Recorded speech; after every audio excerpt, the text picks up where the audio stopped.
Have you ever experienced something so crippling in your life that has made you feel broken? I have.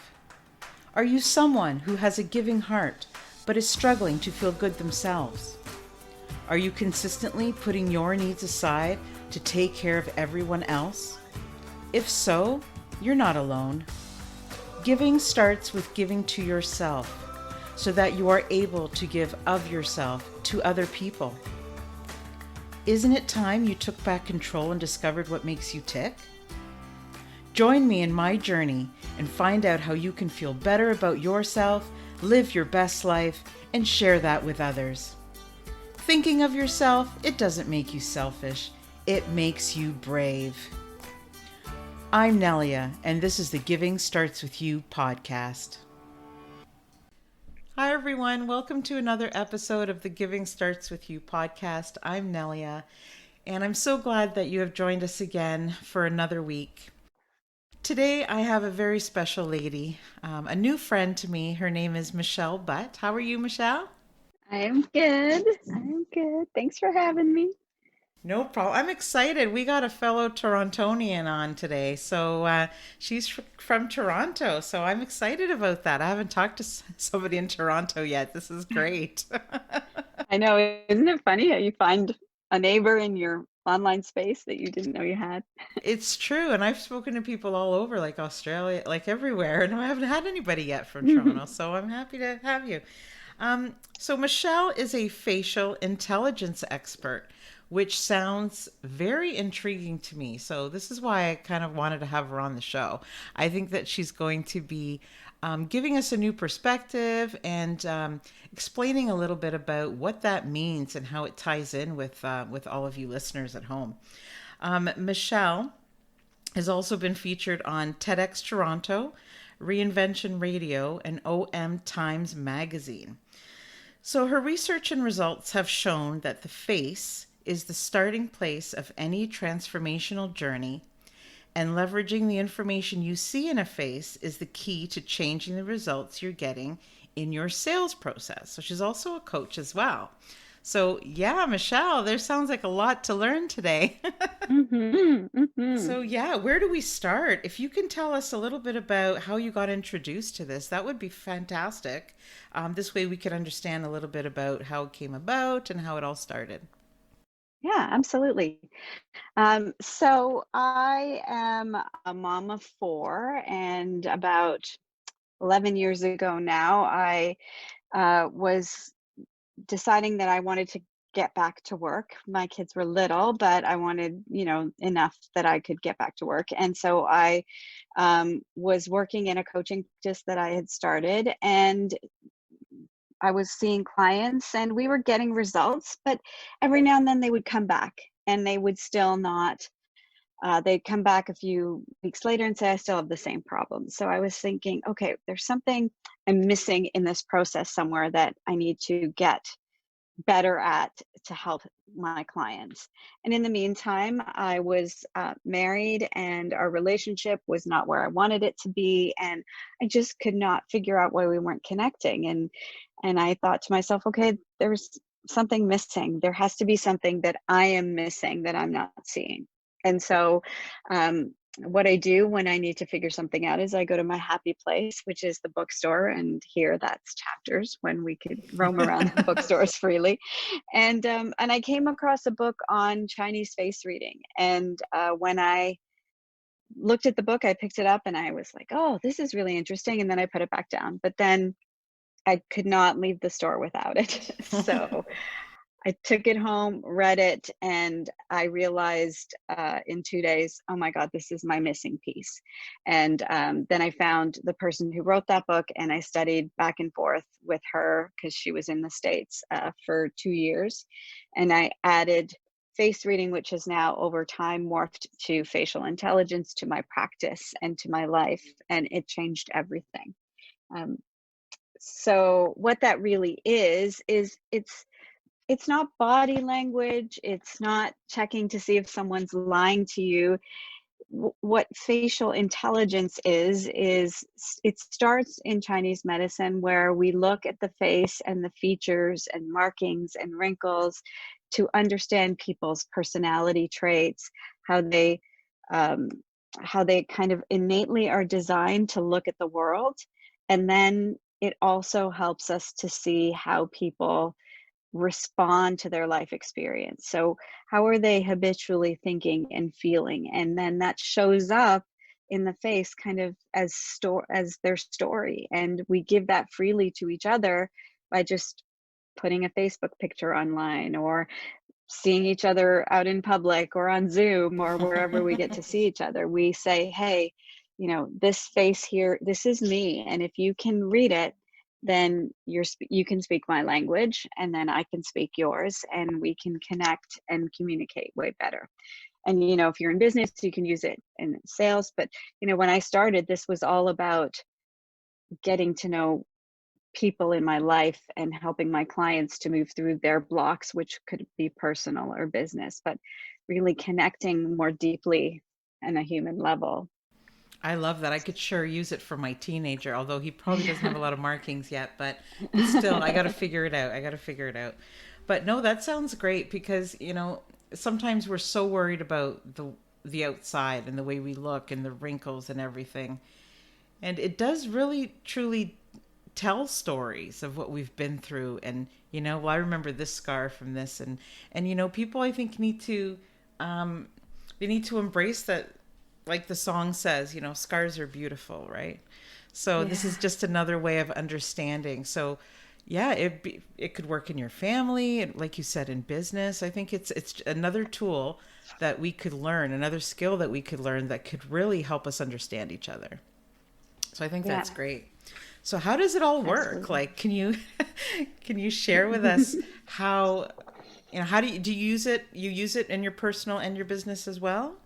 Absolutely. Absolutely. So, um, yeah, so the way that I then, after going through the whole process of learning the Chinese medicine aspects of reading the face, then I realized, oh my goodness, I'm trained in linguistics, I'm trained in body language. So, how do we put this all together so that now that we're in this modern world where people are looking for more practicality rather than kind of the woo woo ancient, how do we bring that all together so that people see, yeah, this is still a valuable tool and it's not like palm reading and it's mystical, but not really. And so that was what I had to do to shift it.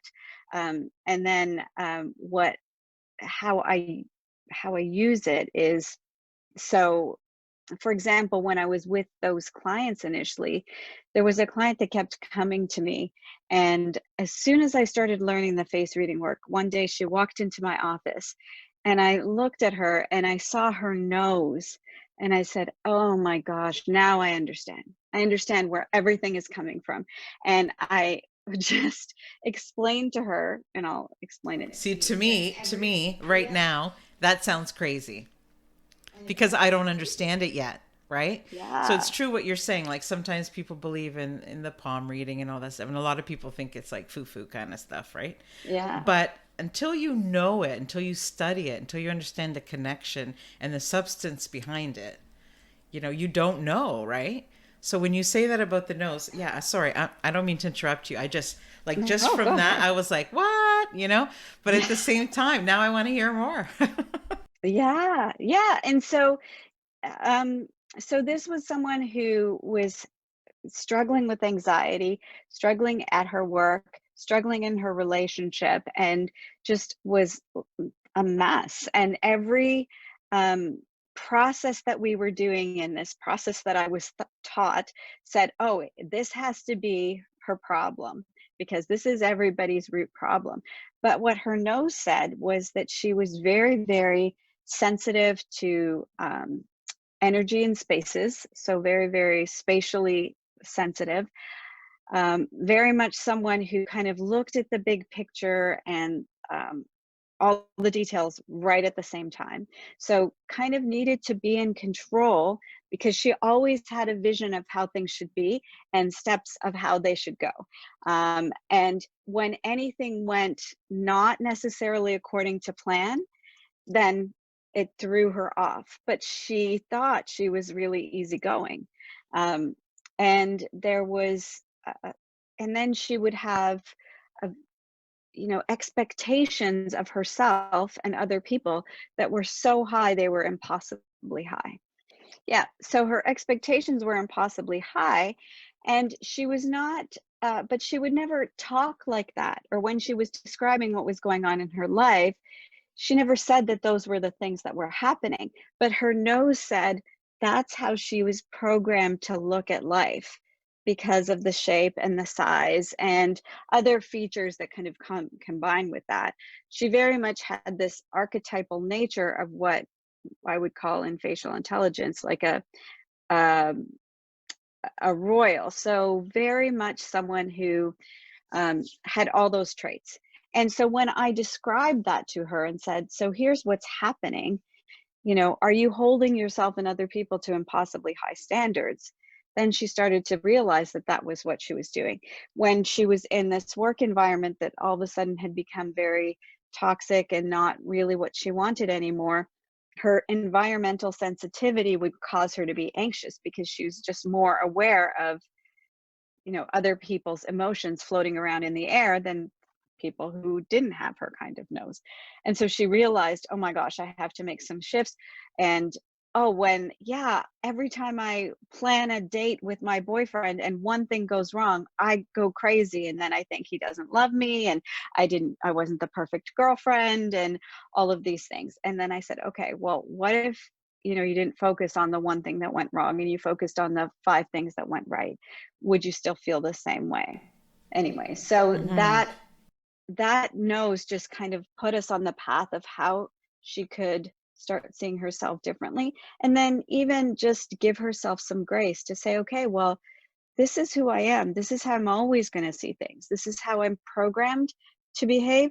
So I need to accept that Hmm. and also share with the people in my life, this is how I see things. When I plan something, I plan it down to every detail. So if I get stressed out because something goes awry, it's only because I want you to have this perfect experience. And so she was able to start communicating her response and her anxiety and what triggers it to the people in her life to make changes.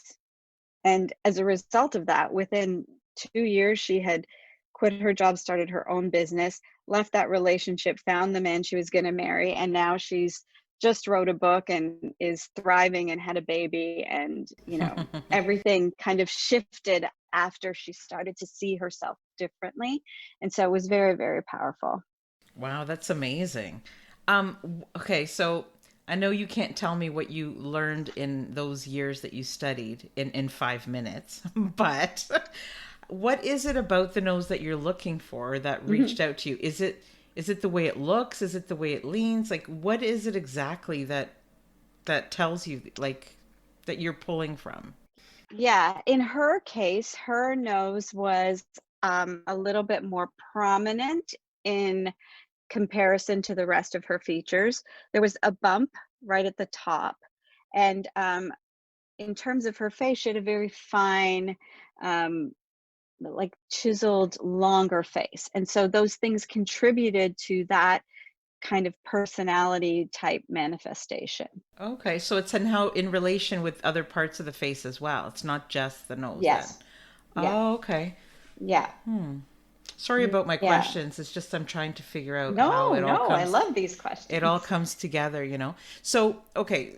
So I understand that before you can go there with somebody, um, you do know the person quite a lot at first. And then you analyze it in that way, right? The reason why I'm asking is looking at me, because my audience knows what I look like. Mhm. Would you be able to tell anything like that about me not really knowing that much about me? Or Yeah, would we have to absolutely. sit and have a meeting? Or are there things like this is just interesting to me? Or are Yeah, there things that you can tell me just like by meeting me today? absolutely. Yeah, you can look at someone and even from their Facebook picture, get Oh, an idea wow. as to how they are and who they are and how they move through the world. So, when I know we've chatted a little bit, but before, um, so if I were to look at you, one of the first things I would think was, okay, what's the feature that is kind of showing me its self first? And there are a couple. So if um, you kind of look at combinations of features to get someone's kind of primary I love this. I personality can't wait. types. Yeah. Sorry, I Yeah, didn't think this was going to go there, but if you want to give me a little bit of yeah. information, I would be amazing. Yeah, absolutely. So, when I see you first, I see this nice, strong chin that's kind of, uh, yeah. I'm And, smiling. I know. And what's interesting, because most people, the things sometimes in our society that we think are, oh, that people don't like about themselves are things that, from a face reading perspective, have the most beautiful meanings. So, when you smile, your chin kind of makes a bit of a double chin. It And, does. and in face reading, that really is the mark of someone who can be a really nice mediator and see more than one side of a situation and try and, give people all sides of a situation.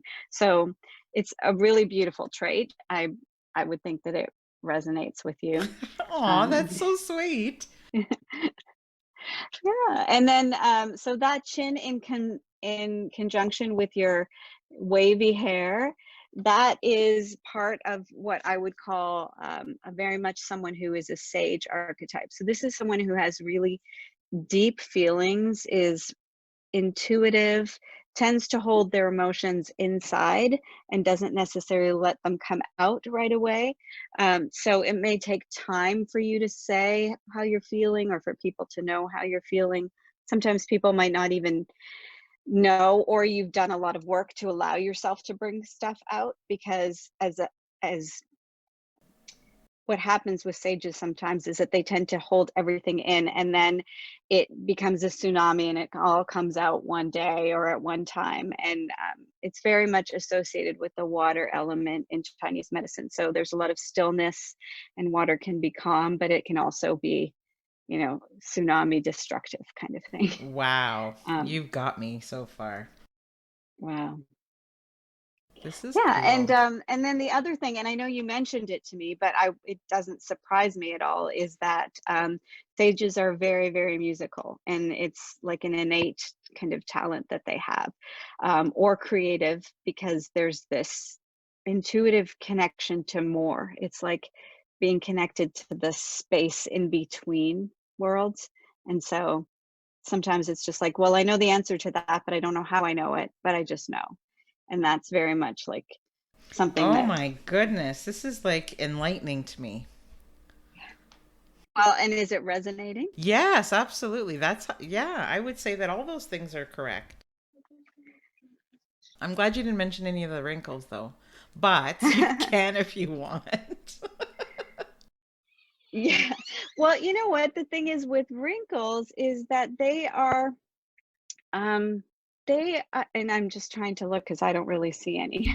Oh, But what yay! I, They're there. but They're you can, just hiding underneath the plumpness of my. well, the thing is with sages is that they tend to wrinkle the least because they keep their emotions more hidden and more covert. And so, wrinkles really are, we say, oh, they're a sign of aging, but really what they are is they're a sign that we've had more time to to be in the pattern that we've been in. So, um, a wrinkle is really the result of an expression that we make over and over and over, and that expression is fueled by um, emotions and thought patterns. So, depending on where a wrinkle shows up and which feature it's kind of around, we'll know what kind of an emotional pattern someone is in. And you can see that when you look at a picture of someone, but then when you're chatting with someone as they make their expressions, and even if the wrinkle doesn't stay, but you see the expression, you can see where, oh, okay, if they kept doing that, that would carve a line there. You can start to see, okay, they're in this pattern. And if I want to help them or understand them, then I can see the pattern. And I can, if you're a coach or a practitioner working with someone, you can help them work through that. But if you're just a friend or a loved one, then you can see something and say, okay, well, I know what's going on there so I can help subtly, or I Mhm. can not contribute to that stress, that negative emotion anymore for them. Um, so Yeah. I'll just give you an example of Mhm. your own face if you're willing. Of course, I would love that. Thank Okay. you. Okay, so when I'm seeing you, I don't it's not necessarily always there, but you tend to kind of turn the corners of your mouth down. Do you see Mm. that in your reflection right now? Yes. And it's not there when your face is in neutral, so it's not permanent yet. And the good thing, the nice thing about wrinkles is that most of them are just signs for us to see in the mirror saying, hey, there's something going on under there emotionally and mentally, and you want to look at it or you want to keep doing it. It's totally up to you, Mm. but we're Interesting. showing you. Yeah, because I Um, spent a lot of my years in sadness, so that would be where my lines would be forming. Yeah, potentially. And so what those ones mean around the mouth, it's about kind of being disappointed a little bit. Also someone who's overgiving. So if you tend to give a lot to other people and, your time, your energy, all of that, and you need to replenish yourself, take some more time for self-care. That's kind of what those lines are saying. They're saying, hey, okay, you've got a pattern of a little bit of disappointment going on here. So um, start being happier. Come on, fix that somehow. Or, get other people to help you because most of the time we're disappointed because we have to do everything ourselves and we feel like other people aren't picking up the slack. So get help, ask for help, or take some self care because if you want to give that much, that's great, but recharge so that you don't feel so run down and then you resent everything around you. Absolutely. Yes, and I agree with that too. And that's why I'm changing things around and created the show because I've realized how important it is to do that. So thank you so much. And the You're things welcome. that you've told me, most of them are things that I recognized in myself, but I know that if we had gone more deeper and we had continued this for a while, for example, you would probably point out things to me that were surprising, which would be interesting. So I think that's a great tool. If we can learn a little bit about ourselves and other people, we can treat people differently. We can react differently. We can accept things more. I think there's a lot of good that can come from having that skill. Yeah, absolutely. And the thing is, you're very, very self-aware. You're doing this work because, you had a transformation and you want other people to transform. But most people aren't there. But so when you as a person who knows how to read faces sees that on somebody else's face and oh, they've got a pattern of disappointment. Are you going to disappoint them? Then no, there's this Mm, awareness to say, okay, I'm not going to commit to something to that person that I can't follow through on. Or I'm going to give them a little bit extra kindness if they're feeling a little bit victimy today, because I know they have a lot on their plate. And so it can just shift how we even consciously treat each other because now you know what that person is unconsciously telling you, even though they don't know they're telling you that consciously. right, because so many times we hold our feelings inside, but you cannot Mhm. hide what your face is showing. And I mean, even if you Yeah. try to have a flat face and not show your emotions, it still comes through. Absolutely. And you can try to Botox it away, but you know what?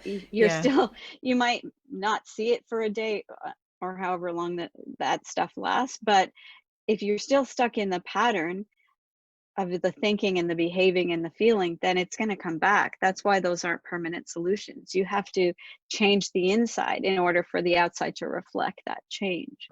And so, the work kind of goes both ways. Because when you recognize a pattern and you say, okay, well, now I'm really gonna work on this, and you change it, then your face doesn't have to show you that you're disappointed anymore if you're not disappointed anymore. It's not gonna do it, right? Yes. That's very interesting. So, when you tell people that this is what you do, what kind of reactions do you get? Do you get people like welcoming and interested, or do you get people kind of thinking, well, I've never heard of this kind of thing? And like, do you get a lot of roadblocks of people not believing what you're saying? Most of the time, people hide their face and then they laugh. And then, but most of the time, I get people who say, okay, read my face, or can you tell that I'm tired today, or something, like it's It's that kind of thing. So, yeah, it's a varied reaction, but absolutely, it's all fun. What is the quirkiest thing that a face can tell you? Like, sort of, if somebody's just learning, what would be something that would be surprising that you could tell just by looking at somebody? Like, I know that I'm like, oh, like as you're reading my face, you were telling me things, and I'm like, oh, that's the kind of stuff she can tell, you know? Is there something that maybe we don't expect when we're learning about this that is going to pop out at us? You know what I mean? Mhm. Well, usually what I tell people is to kind of start with a feature that you can see. So most of us can see everybody's eyebrows, right? And so eyebrows are really a cool kind of feature because they tell us a little bit about how someone makes decisions. They tell us a little Really? bit about their Hmm. confidence. Yeah. So, in a business perspective, knowing how people make decisions is pretty cool. But even in a personal scenario, right? You look at, what's for dinner or where are we going to go? And people can make those decisions very differently. And oftentimes, even with couples, it's like, oh, that's why we always have that conflict. So it's a really cool thing. So, With um, eyebrows. See, so, that's mhm. surprising to me. I never would have put Oh, the two things together. So I'm so glad that yeah. you're introducing me to this today. Absolutely. I Yeah, know so that. if someone has really straight eyebrows, then they're very much a logical kind of person. They make decisions based on, okay, does this make sense? What's the one, two, three, four of this? Did you give me A, B, C? And then they'll make a decision. Someone whose eyebrows are more rounded, so they kind of look round, then that's someone who makes their decisions from a people centered place. So, um, okay, yeah, makes sense, but is it good for everyone concerned? So if it isn't, then they're not going to be on board right away. And then people with peaky eyebrows, so look kind of like V's, like upside down V's, then those are really quick decision makers. They're very reactive. They're like, yeah, okay, let's go. And so depending on who someone is. So I have very straight eyebrows. One of my kids has very, very peaky eyebrows. And so they're always like, okay, let's do it. And I'm like, but wait, we have to think is this right? How much is it going to cost? Is it, and it's okay, let's just go. And so, More when impulsive. we're yeah, and so when we're trying to do something together, there's always like, okay, I either have to think faster or she needs to realize I better give mom A, B, C, D before mom's going to say, okay, even though I've already made up my mind, I'm getting this thing or I'm doing this thing, right? Wow. And we're So, talking natural eyebrows here, okay, everybody who's listening? We're yeah, not talking yeah, about, you know, different shapes and yeah, things like that. Yeah, we're yeah, talking, yeah. But yeah. wow, this is interesting. Okay, so I know that you want to offer my audience a connection call, which is Mhm. very, very great of you to do that. So, what would a connection call entail, for example? So usually what happens when someone comes on a connection call, I get to see their face and just figure out what's going on with them. It usually is about figuring out what their biggest challenge is and if um, the solutions or the root cause of that challenge or pain in their life is written on their face and how we can work together to move through it and solve the problem. That's phenomenal. So, thank you for offering that. That's incredible. And Oh, you're yeah, welcome. we're also going to be putting a link to something else as well, if you'd like to, explain a little bit about that. Well, yeah, if you're in business, then I do have a guide to help you use facial intelligence to improve your sales process. So that's there too. So, Sounds and good. it works for business, but it even works for selling your husband on a vacation if you ever get to take one again. Or, you know. No, that's great. Does it help kind of persuade your children to eat things that they don't want to eat? Because I could use that. Oh But yeah, I know. no, that sounds amazing because anything that can help in business like that too, like what an amazing tool. Yeah, yeah, yeah. And especially in this world that we find ourselves in where we can't sit in the energy of other people anymore and just get a feel for them. There's something about this work that allows you to see someone in a very different light, even online, that creates a connection that might have only been able to be made in person before. And so think you can show up more honestly, um, more informed, and really try and make a genuine connection in a very, very, um, sterile space, kind of. Yeah, and we all need that, you know. We need more and more human connection, I think. Especially as this COVID thing is dragging on, and it's tough, and there's so many lonely people out there that anything we can do to connect with one another is a good thing. Yeah, yeah, absolutely. Yeah. Is there anything, okay, I don't want to ask any more about me, but at the same time, you were talking about you can find challenging things. I would be interested to know if you see a challenging thing. I'm sorry, I'm kind of taking advantage here, but No, well, I think, what you don't can feel like you have see. to be on the spot, like honestly, if you don't No, want to. no, no. I like sometimes okay, we're talking about this in front of an audience, Oh, I so don't as long care. as I'm you're an okay. open. No, I'm Okay. good. I'm good. Yeah. Yeah. So sometimes what you can see is you can see, um, potentially what may have been a challenging time for someone. And and then for me, that gives me a curiosity about, okay, what was that like? And so what I see is that potentially you had some rough patches in your teenage years. Does that Yes. resonate with you? Yes. And so I would wonder about, okay, well, where did that come from? How did that come about? And um, uh, you know, based on Chinese medicine, where you see that is you see that in the hairline. And so your hairline's very, very, it's not even, it's kind of jagged. Yes. And so that just kind of shows ups and downs in that teenage time. And Absolutely. it sometimes can have to do with, um, you know, that's the time when they say it's the mother's influence. So, and if that mother's influence isn't what you expected or isn't what you thought it should have been, or if roles were reversed, then you see that jagged hairline because, in Chinese medicine, the job of the mother is to prepare you for life and show you all the ways of getting into adulthood. And if for some reason there was a disconnect there, or that relationship was unable to be fulfilled in that way, then you having to figure things out on your own, or having a Mm-hmm. rocky relationship, or whatever that would mean, shows up there. So Well, I don't thank you know for anything that. about your. No, that's awesome. I love it. Yeah, there are some things in there for sure. See, now you've given me some stuff to go away and think about, which I love. So appreciate that. No, Yeah, and that's fantastic. sometimes yeah, sorry to interrupt you, but No, sometimes we don't realize that that's a part of our story that we're telling. part of the healing And that our face. process.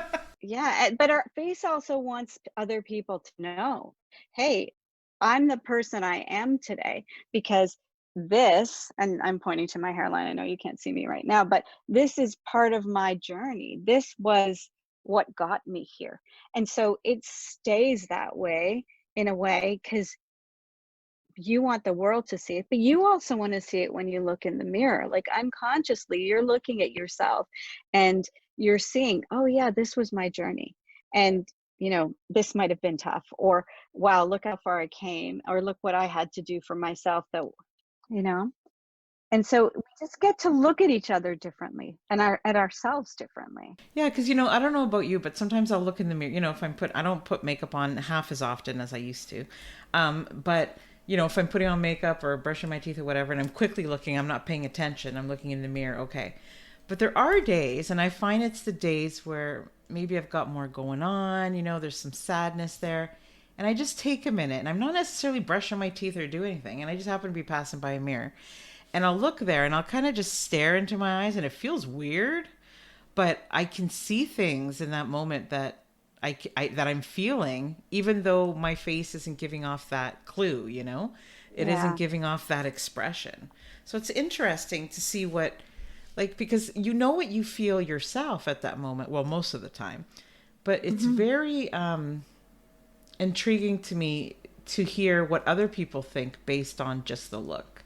Because you always hear, well, don't, base a book by its cover, right? Like, don't just look Hmm. at the outside. But you're right. There absolutely are clues and windows into the soul. When you do learn those skills and look at somebody in that way. Yeah. And I think, that's one of the mistakes we make is that we think the face is the cover, but it's not. It's the whole story. It's every chapter right there. And so we've already opened the book when we give each other our faces. And it's just a matter of like, it might be a book in German and you need to translate it into, it's really like when you can read a face, it's like reading the language of that person's essence. And then you can, It's like a just, photograph. It's like when you look at a yeah, photo, even if it doesn't have a caption or it's in another language and you don't understand what the story's about, you can usually pick at it. yeah. And it's like even those singing shows where they hide your face and then you sing a Hmm. song and then you turn around and they reveal what you look like. And it changes. Like when you see somebody, it just, yeah, you get a whole different feel about that person, a whole Yeah. different ambiance. And yeah, it's interesting. Hmm. Is Yeah. there, yeah, like you've given me a gift today because I didn't realize we were going to come on and do that, but I so appreciate you sharing that with me and giving your insight to my face. So thank you very much for that, by the way. Oh, you're welcome. Is there Absolutely. anything that we didn't talk about that you want to talk about? No, I think it's just a really, I think we just need to be reminded that even in this modern world, like we are so caught up with looking at ourselves with judgment and looking at our wrinkles and looking at the things that aren't perfect with judgment instead of looking at ourselves with um, understanding and love and a new perspective on things. And, when we do that, then there's so much transformation and or potential to heal things or to just be different if we want to be.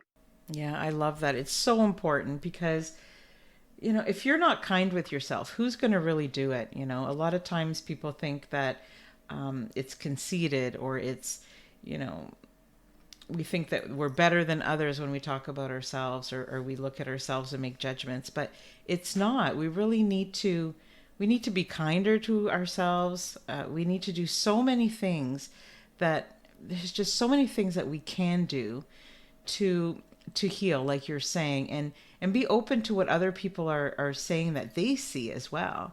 And don't only believe the bad things. Sometimes we change our identity based on what other people think of us or what other people say we are. So I think it's so important to take that with a grain of salt, and it's okay to believe that you're successful, and it's okay to believe that all these great things as well. Like sometimes, I know this is a bit off topic, but sometimes if somebody, for example, if a woman's been through some abuse, they no longer want to.